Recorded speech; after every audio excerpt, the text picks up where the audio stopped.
السلام علیکم۔ اسماء القرآن کے سلسلے میں آج ہم قرآن پاک کے وہ 3 عظیم الشان نام جانیں گے جو اس کتاب کی حقانیت، مضبوطی اور فیصلے کی قوت کو بیان کرتے ہیں۔ کیا آپ جانتے ہیں وہ کون سا نام ہے جو حق اور باطل کے درمیان آخری فیصلے کی مہر ثبت کرتا ہے؟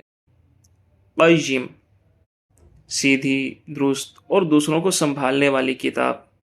قرآن کو قیم اس لیے کہا گیا کہ اس میں کوئی ٹیڑھ یا کجی نہیں ہے، یہ خود بھی سیدھی ہے اور دوسروں کو بھی سیدھا راستہ دکھاتی ہے۔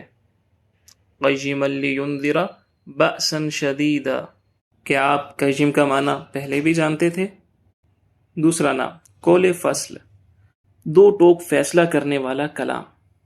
فصل کا مطلب ہے 2 چیزوں کو الگ کرنا۔ یہ کلام حق اور باطل، سچ اور جھوٹ کے درمیان ایسی لکیر کھینچ دیتا ہے جس کے بعد کسی شک کی گنجائش نہیں رہتی۔ یہ کوئی ہنسی مذاق کی بات نہیں بلکہ آخری فیصلہ ہے۔ انہ لقول فصل۔ تیسرا نام نبائے عظیم، یعنی بہت بڑی اور عظیم خبر۔ یہ انسان کے لیے اس کائنات کی سب سے بڑی خبر ہے جو اسے اس کے خالق، زندگی کے مقصد اور آخرت کے بارے میں آگاہ کرتی ہے۔ یہ وہ خبر ہے جس سے کوئی غافل نہیں رہ سکتا۔